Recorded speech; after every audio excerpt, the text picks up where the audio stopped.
What are you doing? What are you doing? You're adorable. Zeus and I are just enjoying a quick coffee before, I don't know what he's doing, before chores. This is future me. I've already edited this video, but I wanted to put in a really quick message to say thank you to everybody who has watched. And thank you to everybody who's provided some kind of supportive or encouraging comment. It's amazing. This has been actually a little bit of a hard project. But I really want to say thank you to Catherine Perry, who in the first video said that she would like to help out, and then did right away. Went over to the shop and the store, the online store, and immediately financially helped out. Thank you, Catherine, for assisting in the build of this project. And I wanted to talk a little bit about why it's been a bit of a hard project, this one, oddly compared to the last one, which was 2 to 3 weeks of hard labor in intense heat. We had our largest, hottest heat wave ever. And we just worked through it, kind of idea. And while that was hard physically, mentally, I could do it. It's no problem. Everything had been planned out for months. The timeline was already figured out, the amount of time it would take, what I would be putting aside, both financially and time-wise, mentally, emotionally. And that was fine. I mean, relatively fine. There were no real hiccups. Everything went somewhat to plan. So the barn was it was a really big, it's a bit of a kick in the pants, I guess you could call it. Like one of those projects where you think, gosh, do I have to? I really have to. Like, this really has to get done. And while it wasn't a major expense, I mean, there were expenses, obviously, of a few things, but luckily I had a whole pile of lumber, thanks to the previous owner. So thank you, Joe, although you're probably never watching this, for leaving all that lumber for me, which is some really solid stuff.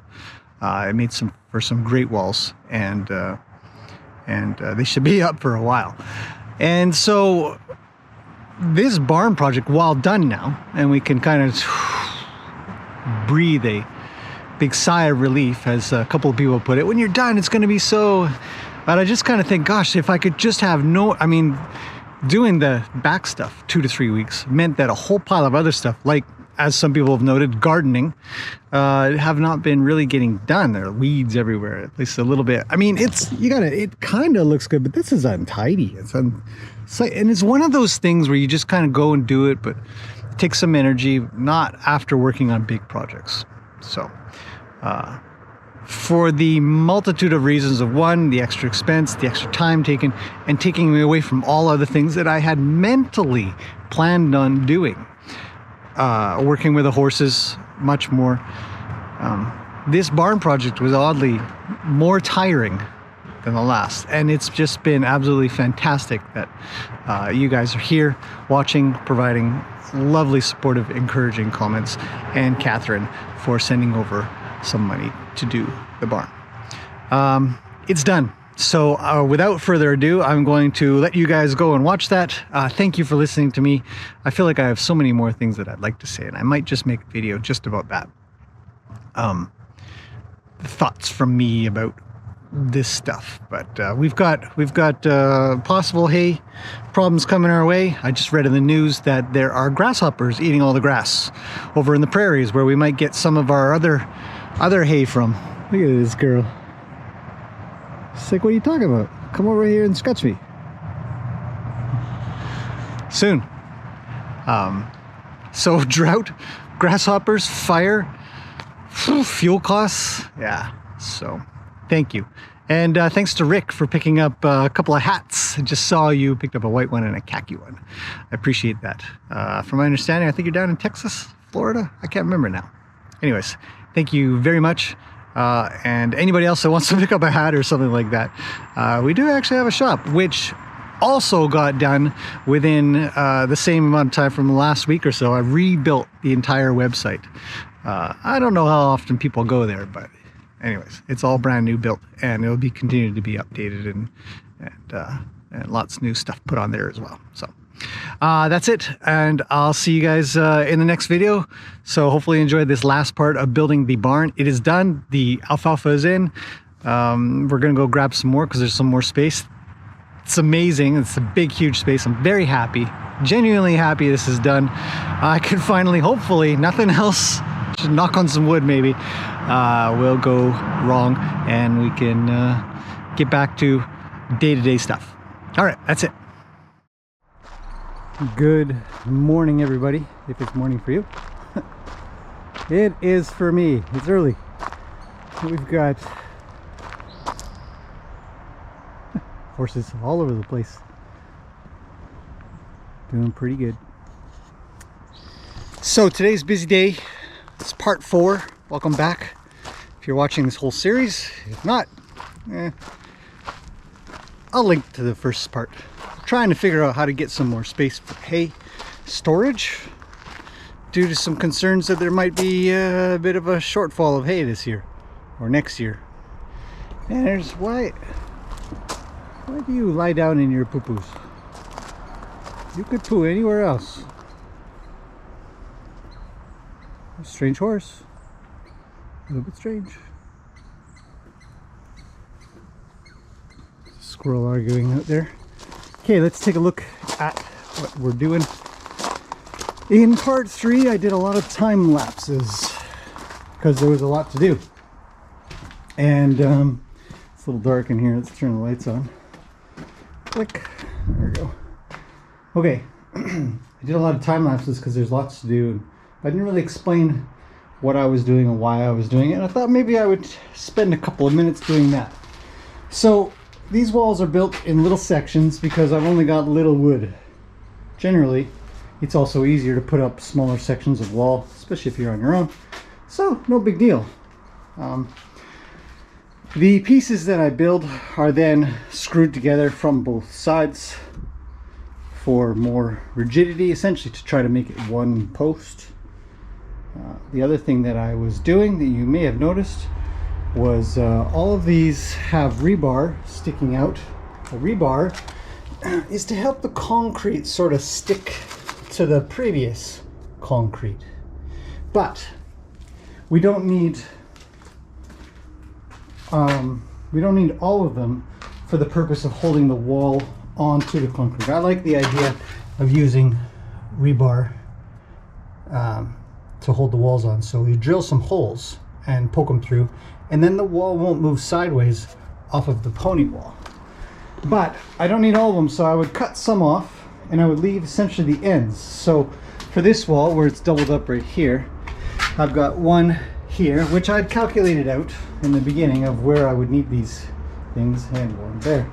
There's one right here for this wall, and of course these are screwed together mightily. I've got one there. I need to cut off that one, leave that one, leave those two, because these two are going to hold a little wall, a little three foot or so wall, and then it'll stop, you know, if there was any movement, other than having to kind of nail or screw down, which is a real pain. Since the rebar is already there, I just use it. Now, the other thing that I was doing was figuring out where the holes are to drill. So the way you do that is if you had your 2x4 here and you needed to place it, let's find one that's a little longer. Anything longer? Maybe this one. If we needed to go something like this, maybe we just put in this little piece and it's going to go across these two. We would place it, and then right about, so I'm just moving it a smidge just to get it to line up, and then you take a hammer and you hit the top of the wood right above the rebar, and what it'll do on the other side is it will make an indentation that you then drill through. And it should be good, which it has been so far. So there's a couple of little tips if you're thinking of that. And then the other thing that I did is make sure to anchor the wall. There's a screw there for this wall. And it actually rests up against the wall. So it's never going to come this way, but I think I might still reinforce that onto the previous structure just to make it a little sturdier. And then for here as well, to make it plumb so that it runs straight up and down to planet Earth.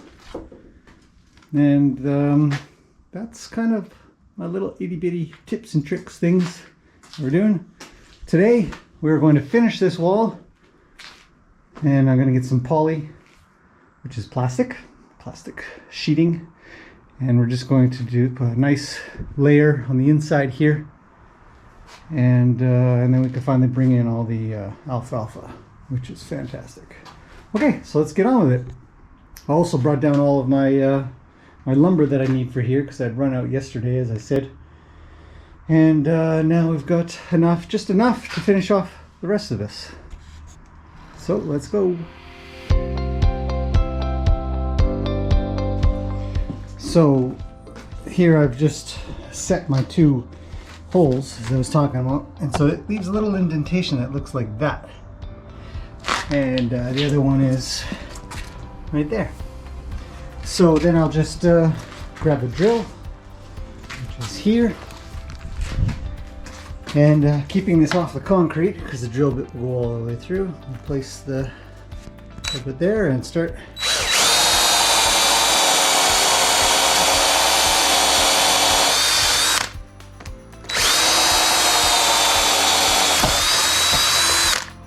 drill through that one.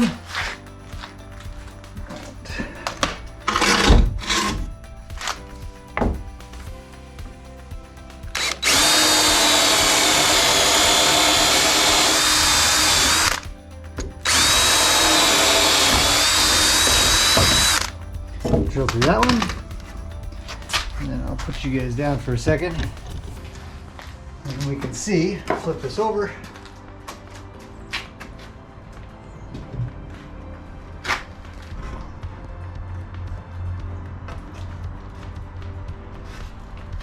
See if it fits, which it should. It does. So once I've confirmed that, I don't know if you can tell, there's a little piece of rebar inside of there. Yes. And it goes in just fine. So now I can start to build the wall.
So, as luck would have it, just as I was getting up the last wall, the GoPro ran out of juice.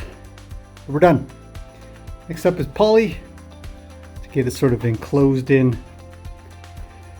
for any possible moisture that would come through the walls and stuff, and any alfalfa or hay that's going to fall behind the walls. So, more important thing.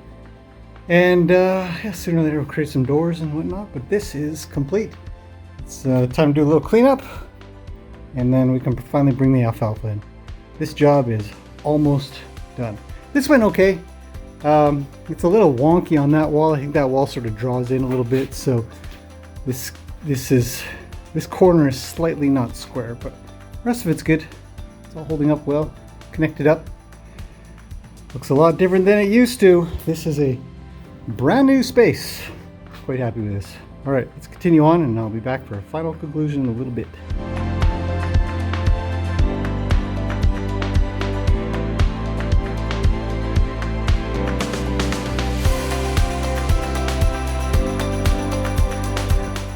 Well, that's it.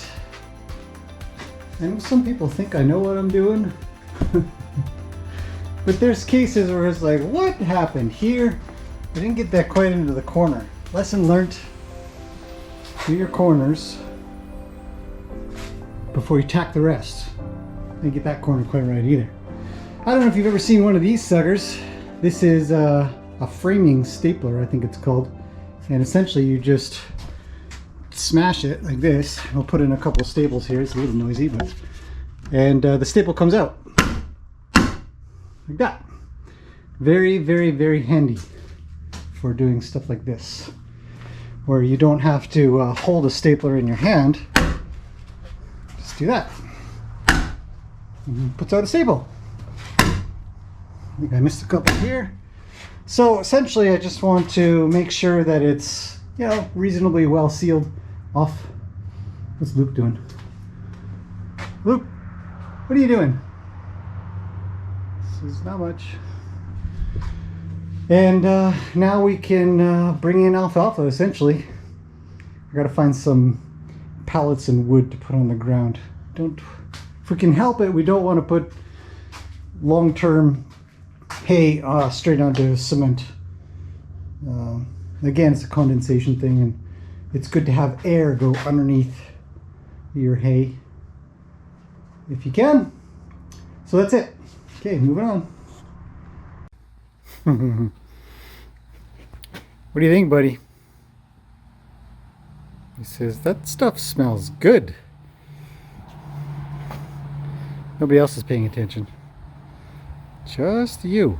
Okay, what's he paying attention to?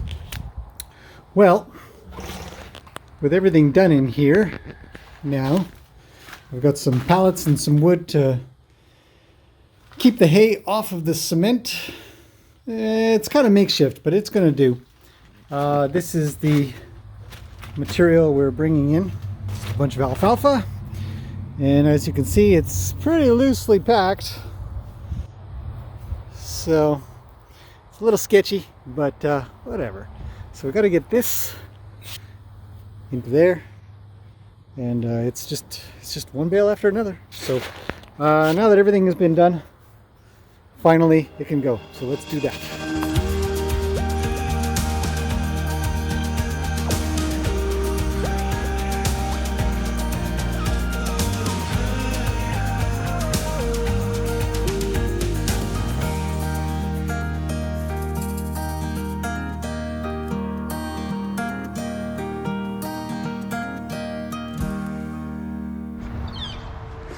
Whew. Okay, a little bit of a mess. We've got this filled up with hay. It's a dream come true.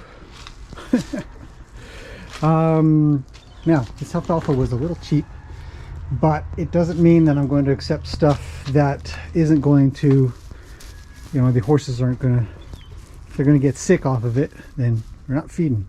So I've done an inspection of them. And some didn't even make it into the pile, and I'll show you why. Right here we can see this. I don't know if it's going to color correct, but if we dig in a little bit, we can kind of see how much it sticks together. There's some really dark stuff, and then yeah, it's gross, right?